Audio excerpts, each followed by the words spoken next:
Hello दोस्तों, स्वागत है आपका फिर से आर्ट एग्रो फाउंडेशन। मैं शंकर मेहता आप सभी का हार्दिक अभिनंदन करता हूँ। अपने सिंचाई के स्रोत हो गए थे, सिंचाई के साधन अपने हो गए थे, सिंचाई की विधियां हुई थी।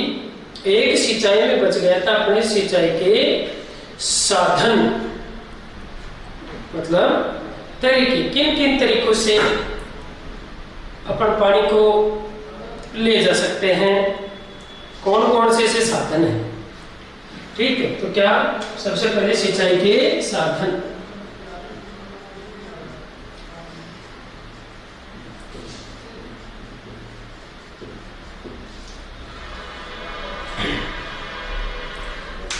पहले अपन ने पढ़ लिए थे सिंचाई के स्रोत पढ़े थे, सिंचाई की विधियां पढ़ ली थी। अब बात करते हैं सिंचाई के साधनों की। देखो, सबसे पहले बात करते हैं जो सिंचाई के साधन हैं वो किस प्रकार के किस प्रकार के होते हैं। देखो, सबसे पहले मानव चलित वे साधन जिनको मतलब मनुष्य द्वारा चलाया जाता है, मानव चलित।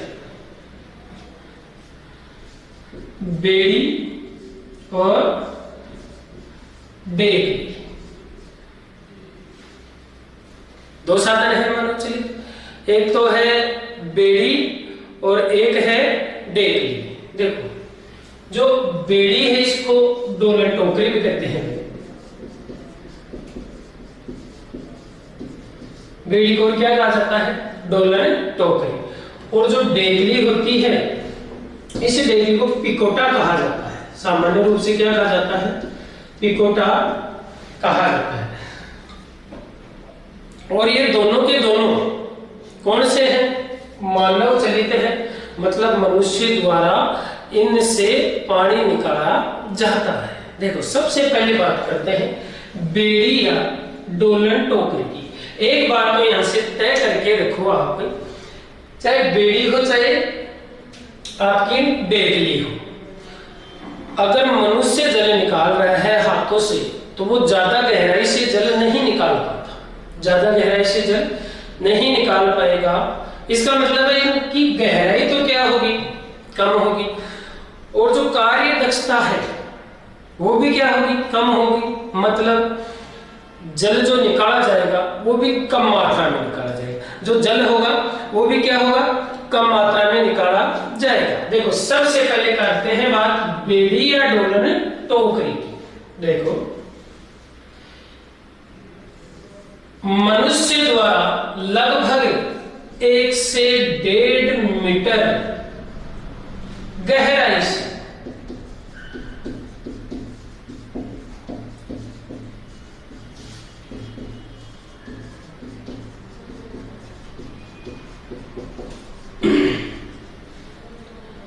कितनी गहराई से उठाया जाएगा? बेड़ी का दूसरा नाम डोलन टोकरी। बेड़ी या डोलन टोकरी से 1 से 1.5 मीटर गहराई तक, 1 से 1.5 मीटर गहराई तक जल उठाया जाता है। क्या उठाया जाता है? जल उठाया जाता है। ठीक है, लेकिन कितना जल उठाया जाता है? कितना? लगभग 3600 से लेकर 5000 लीटर प्रति। कितना जल उठा सकते हैं? 3600 से लेकर 5000 लीटर जल 1 घंटे में उठा सकते हैं। इससे बेड़ी या डोलन टोकरी से, बेड़ी या डोलन टोकरी से 1 से 1.5 मीटर गहराई तक जल उठाया जाता है और लगभग 3600 से 5000 लीटर जल प्रति घंटे के हिसाब से उठाया जाता है। अब बात करते हैं डेगली की। किसकी? डेकली की। 1 से 1.5 मीटर आ गया बेड़ी की डेकली, जिसे और क्या कहा जाता है? पिकोटा। कौन सा कोटा? पिकोटा भी इसको कहा जाता है। इसकी बात करते हैं। देखो 1 से 1.5 मीटर है, और अपन ने पहले कहा था जितने भी मानव चलित होंगे वो लगभग 1 से 3 मीटर तक ही जल इनसे उठाया जा सकता है, मानव चलित। और इनमें अपन ने पहली बात की थी बेड़िया डोमेटोग्री 1.5 मीटर, तो दूसरा जो डेकलिया पिकोटा होगा इससे लगभग 1 से 3 मीटर गहराई तक पानी उठा सकते हैं।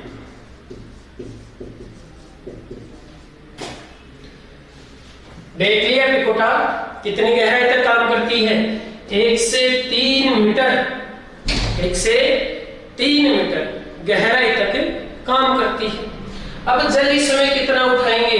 इसमें जल उठेगा, वो उठेगा लगभग 2200 से लेकर 2500 लीटर प्रति घंटा। 2200 से लेकर 2500 लीटर प्रति घंटा इससे जल उठाया जाएगा डेकलिया पिकोटा से। ये दोनों के दोनों कौन से साधन है? मानव चलित साधन है। बेड़ी इसे डोलन टोकरी कहा जाता है। 1 से 1.5 मीटर गहराई से जल उठाया जाता है और लगभग 3600 से लेकर 5000 लीटर 1 घंटे में जल निकाला जाता है। डेकली या पिकोटा, डेकली को क्या कह सकते हैं? पिकोटा। 1 से 3 मीटर गहराई तक जल उठा सकते हैं और 1 घंटे में 2200 से लेकर 2500 लीटर जल उठाया जाता है। आगे चलते हैं।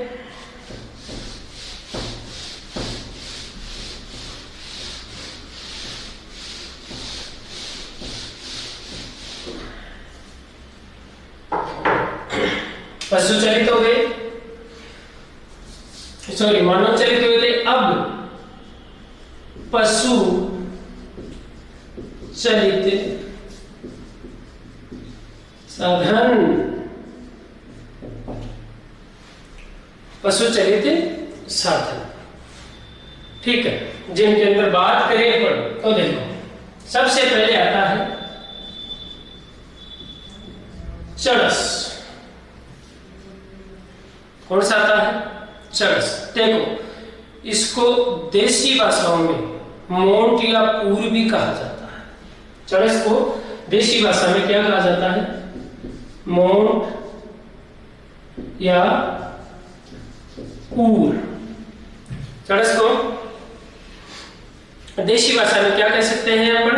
मोंट या पूर भी कहते हैं। सबसे खास सिंचाई के साधनों में, सिंचाई के साधनों में सबसे प्राचीन साधन है। सिंचाई के साधनों में सबसे प्राचीन साधन,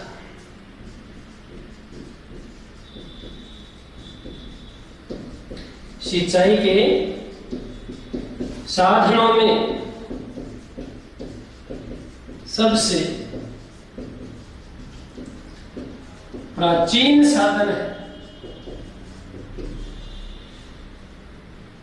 दूसरी बात,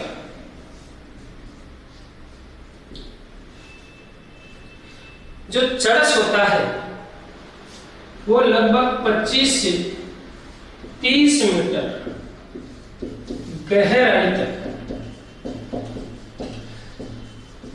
जल उठा सकता है।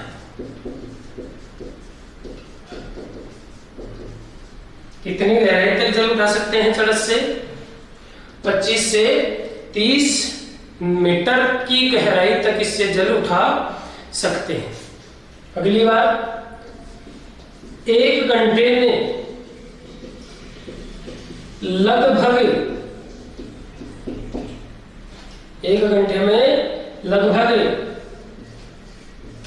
8000 से 10000 लीटर जल निकाल सकते हैं। 1 घंटे में लगभग कितना जल निकाल सकते हैं? 8000 से 10000 लीटर जल आसानी से निकाल सकते हैं। अब जो चरस होता है, ये चरस, ये चमड़े का बना होता है। किसका? चमड़े का बना होता है। और इसकी जो क्षमता होती है वो लगभग 250 से लेकर 270 लीटर की होती है। जो चरस होता है उसमें एक बारी में कितना जल उठा सकते हैं अपन? 250 से लेकर 270 लीटर एक बार के अंदर। अब देखो, जब चरस खींची जाती है, अपन को यह भी पता है पशु चलित है, तो चरस को लेकर, जब कुएं से चरस लेकर बैल चलते हैं, तो जो जमीन होगी उसका ढलान 15 डिग्री होना चाहिए। ढलान कितना होगा जमीन का? जमीन का ढलान वो होगा 15 डिग्री। चरस को खींचेंगे तो चरस की दिशा से जिधर पशु चलेगा उस साइड में ढलान 15 डिग्री होना चाहिए, ताकि पशुओं को ज्यादा जोर न आए, वो आसानी से चल सके। क्योंकि उस समय उनके पीछे ये चरस बंधा रहता है, जिसमें पानी कितना होता है? 250 से लेकर 270। ठीक है, पशु चलित साधन चरस, और भाषा में क्या कह सकते हैं? मोंट या पूर। सिंचाई के साधनों में सबसे प्राचीन साधन है। सिंचाई के साधनों में सबसे प्राचीन साधन है। लगभग 25 से 30 मीटर गहराई तक पानी उठा सकते हैं। कितनी गहराई तक? 25 से 30 मीटर गहराई तक आसानी से क्या उठा सकते हैं? जल उठा सकते हैं। एक घंटे में लगभग 8000 से 10,000 लीटर जल आसानी से निकाल सकते हैं। जो ये चरस होता है ये चमड़े का बना होता है। चरस जो होता है ये किसका होता है? चमड़े का बना होता है। और इसकी क्षमता होती है एक बार में जल उठाने की लगभग 250 से लेकर 280 किलोग्राम क्षमता मानी जाती है। चरस आसानी से खींच सके, इसके लिए जो जमीन का ढाल होगा वो कितना होना चाहिए? 15 डिग्री सेंटीग्रेड होता है। ये हुई चरस की बात। अब इसी पशु चरित में एक और है,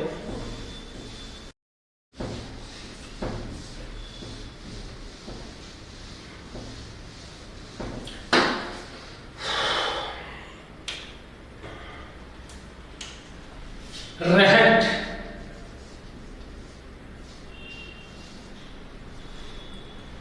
ये भी पशु चलित है और ये भी पुराना साधन है। जल निकालने का ये भी क्या है? पुराना साधन है, पशु चलित है, रहट जिसका नाम है। ये देखो, जो रहट होती है वो एक लकड़ी के बड़े पहिए पर छोटी छोटी बाल्टियों की माला लगी हुई होती है। जैसे ये आपका क्या है? पहिया है। ये यहाँ से पशु द्वारा इधर घुमाया जाता है इसको। जैसे ये आपका पशु है, इसके बांधकर इसको गोल गोल चक्कर निकाला जाता है। इस पर छोटी छोटी बाल्टियों की माला लगी हुई होती है। ये जल स्रोत होता है आपका। जैसे जैसे ये घूमेगा ये बाल्टियां इधर से भरेंगी, इधर आकर खाली होती रहेंगी। समझ गए? लकड़ी के बड़े पहियों पर बाल्टी की माला लगी हुई होती है, जिसका एक सिरा पशु से जुड़ा रहता है। जैसे पशु गोल चक्कर काटता है ये पहिया घूमता है, ये बाल्टियों की माला क्या करती है? पानी उठाकर दूसरी साइड में डालती है।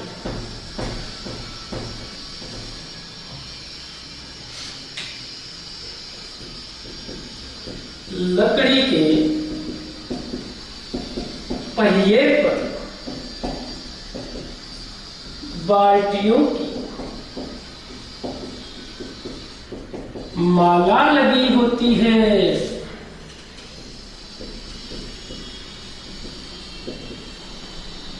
जो रहट होती है वो लगभग 10 से 15 फीट तक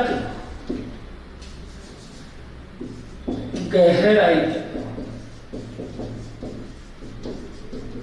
पानी निकाल सकती है। मतलब 1 घंटे में रहट से पानी कितनी गहराई तक?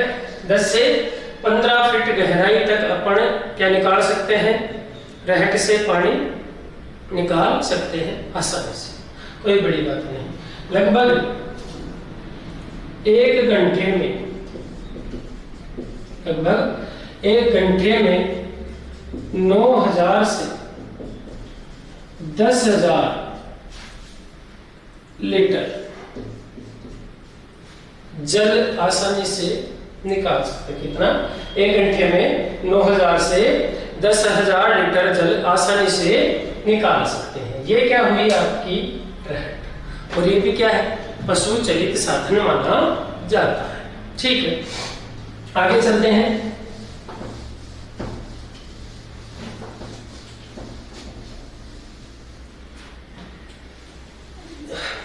मानव चलित हो गए, दो अपने पशु चलित हो गए। अब विद्युत चलित,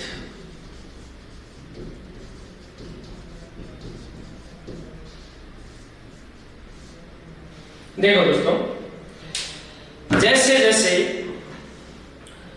नए युग का निर्माण हुआ है, जैसे जैसे औद्योगिकरण ने बढ़ावा लिया है, वैसे वैसे जितने भी कृषि कार्य थे जो पशुओं से निकलकर सीधा का सीधा जो यंत्र है उनकी तरफ आ गए। जो काम पशुओं द्वारा किए जाते थे वो आजकल किनके द्वारा करने लगे, आधुनिकीकरण मशीनों द्वारा करने लगे। और वो करीब करीब जो चलती है वो शक्ति से चलती है, चाहे वो शक्ति विद्युत शक्ति हो, डीजल हो, कोई सी भी, उन्हीं शक्तियों के द्वारा वो चलती है। तो उन्हीं शक्तियों से अपन सिंचाई के जो साधन है उन्हीं शक्तियों के अंदर भी आते हैं। जैसे देखो उदाहरण के लिए पंप सेट,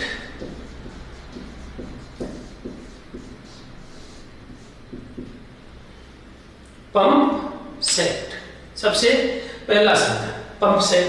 देखो सिंचाई के साधनों में सबसे लोकप्रिय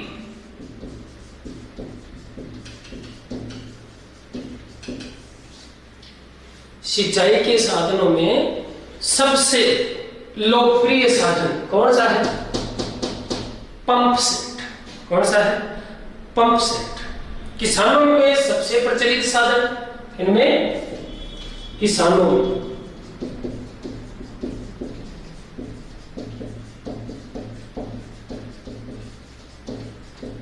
कौन सा है? Pump set. किसानों में प्रचलित साधन कौन सा है? पंप सेट है, क्योंकि इसकी कार्य करने की क्षमता अधिक होती है। कार्य करने की क्षमता अधिक, कार्य करने की क्षमता क्या होती है इसकी? अधिक होती है। ठीक है, इस जो पंप सेट है इसकी बॉडी को केसिंग कहा जाता है। पंप सेट की बॉडी क्या कहलाती है? केसिंग कहलाती है। इस केसिंग के अंदर छोटे छोटे एम्पिलर लगे होते हैं। क्या लगे होते हैं? एम्पिलर, जिन्हें पंप सेट का हृदय कहा जाता है। एम्पिलर को क्या कहा जाता है? पंप सेट का हृदय कहा जाता है। क्या कहा जाता है? एम्पिलर को पंप सेट का हृदय कहा जाता है, जो पानी को ऊपर पहुंचाते हैं। जो नीचे से पानी उठाता है, सक्शन पाइप, जिसे चूसक नाल, जिसे क्या कहा जाता है? चूसक पाइप या चूसक नाल कहा जाता है।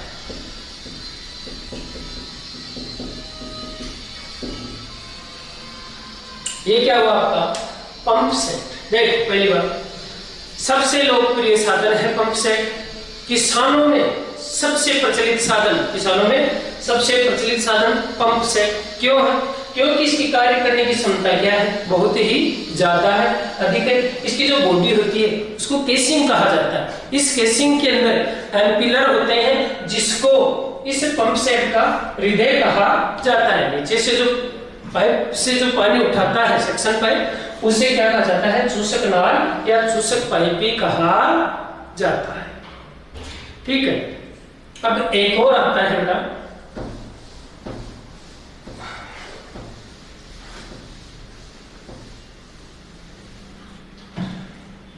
बर्मा। देखो, पंप सेट था वो सबसे लोकप्रिय साधन था, और जो बर्मा है वो सिंचाई का सबसे नवीनतम है, सिंचाई का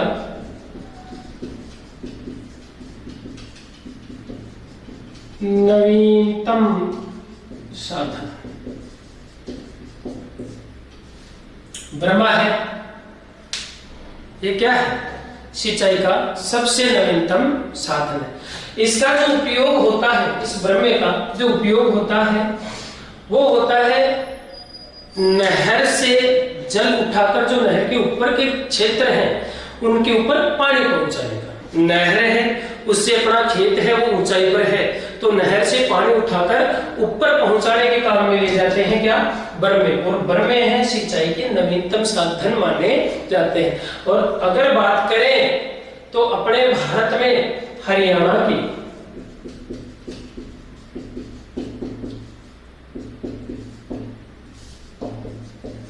ब्रह्मे प्रसिद्ध है।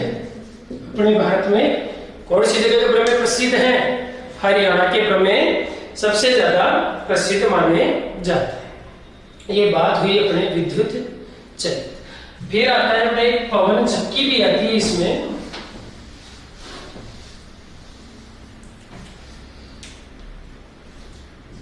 पवन चक्की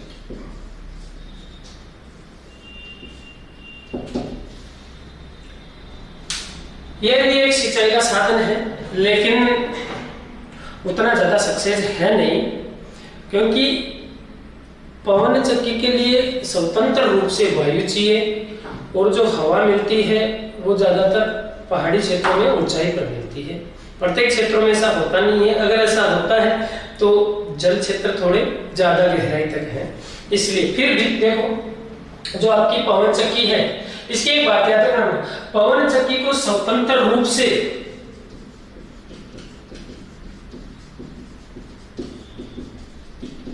कार्य करने के लिए, स्वतंत्र रूप से कार्य करने के लिए 16 मील प्रति घंटे की या 25.5 किलोमीटर प्रति घंटे की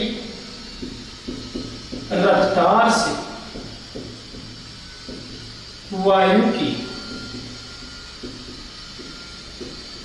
आवश्यकता होती है। पवन चक्की को स्वतंत्र रूप से कार्य करने के लिए कितनी आवश्यकता होगी, 16 मील प्रति घंटे की, या मील में नहीं है तो 25.5 किलोमीटर पर घंटे की रफ्तार से क्या चाहिए, वायु की आवश्यकता होती है। अगर देखो, ये अपनी हुई सिंचाई की बात है, ठीक। अब देखो,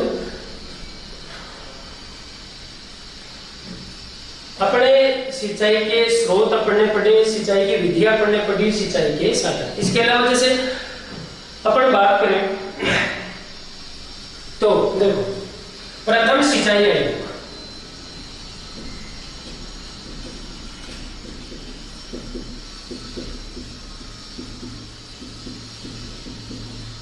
तो प्रथम सिंचाई आयोग था वो बना था 1901 के अंदर। प्रथम सिंचाई आयोग 1901 में बना। द्वितीय सिंचाई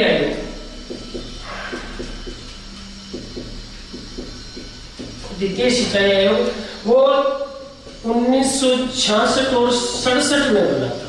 जिस समय हरित क्रांति चली थी उस समय द्वितीय सिंचाई आयोग बना था। ठीक है, अब देखो, अब कुछ क्या है नॉर्मल सी बात होती है, सिंचाई की आवश्यकता क्यों है, सिंचाई की आवश्यकता क्यों है, तो ये मैं आपको एक बार बोल के बता सकता हूँ। ये क्या है, खुद के दिमाग की बात है। सिंचाई की आवश्यकता है, अच्छी उपज लेने के लिए अपने को सिंचाई चाहिए, पौधे की वृद्धि के लिए अपने को सिंचाई की आवश्यकता चाहिए, मृदा में नमी बनाए रखने के लिए सिंचाई चाहिए, मृदा को लचीली बनाए रखने के लिए सिंचाई चाहिए, पोषक तत्वों को घुलनशील अवस्था में रखने के लिए सिंचाई चाहिए, खाद और जो खाद है उनको भी घुलने के लिए क्या चाहिए, सिंचाई चाहिए, पत्तियां मुरझाए नहीं उनके लिए भी क्या चाहिए, सिंचाई चाहिए। इसलिए सिंचाई की आवश्यकता होती है। बगैर सिंचाई के जो क्षेत्रों में अधिक बरसात होती है, जहाँ की वर्षा की औसत दर ज्यादा होती है, उन क्षेत्रों में सिंचाई की आवश्यकता नहीं पड़ती, बल्कि अपने राजस्थान जैसे के लिए जो अपने प्रदेश हैं, शुष्क प्रदेश अपने राजस्थान को माना जाता है, जहाँ पर ज्यादातर शुष्क कृषि अपने यहाँ की जाती है, क्योंकि अपनी यहाँ की जो वार्षिक वर्षा है वो लगभग 575 mm मानी जाती है, मतलब 57.5 सेंटीमीटर। इसलिए अपने शुष्क प्रदेशों में आते हैं, इन क्षेत्रों के अंदर सिंचाई बहुत ही आवश्यक मानी जाती है। अब इसके लिए कई बार जैसे सिंचाई की आवश्यकता के लिए आप अपने जड़ों में सिंचाई जल की मापते हैं, इसके अलावा पत्तियों का तापमान मापते हैं, मृदा में नमी मापते हैं, और उस आधार पर क्या करते हैं, सिंचाई का निर्धारण करते हैं। या विभिन्न फसलों की जो क्रांतिक अवस्थाएं होती हैं, जैसे अपने गेहूं की सियाराई है, टिलरिंग है, जॉइंटिंग है, मिल्किंग है, फ्लोरिंग है ना, उस प्रकार से जितने भी अपनी फसलें हैं उनकी जो क्रांतिक अवस्थाएं हैं उनको देखकर भी सिंचाई का निर्धारण किया जाता है। इसी के साथ दोस्तों पढ़ाई पर थोड़ा फोकस करना, और थोड़ा बता देता हूँ सिंचाई।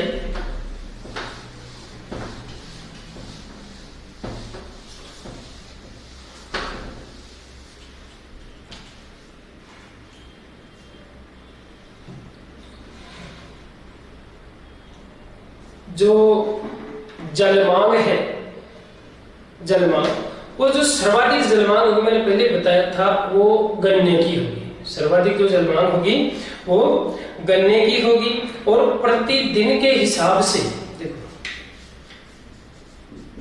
प्रतिदिन जलमांग किसकी, गन्ना, सॉरी धान,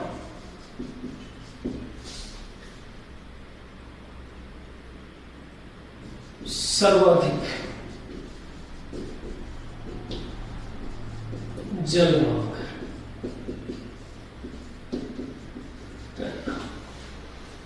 प्रतिदिन धान, और वैसे सर्वाधिक किसकी होगी, गन्ने की।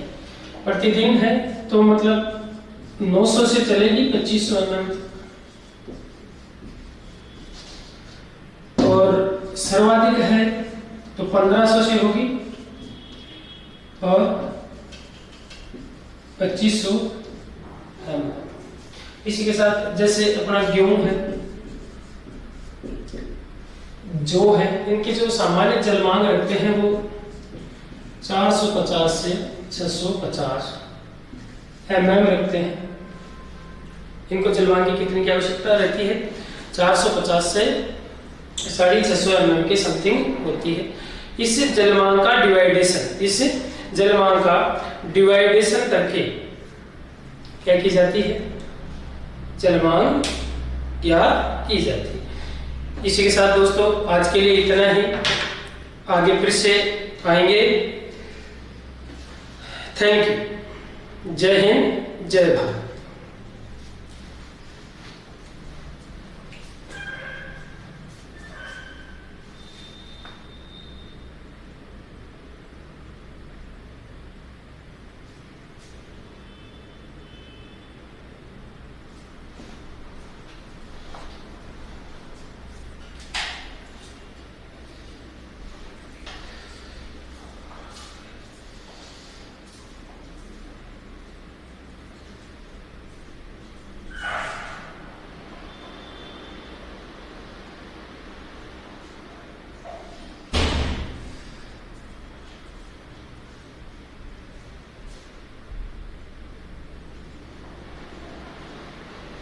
फटाफट से बन गया 40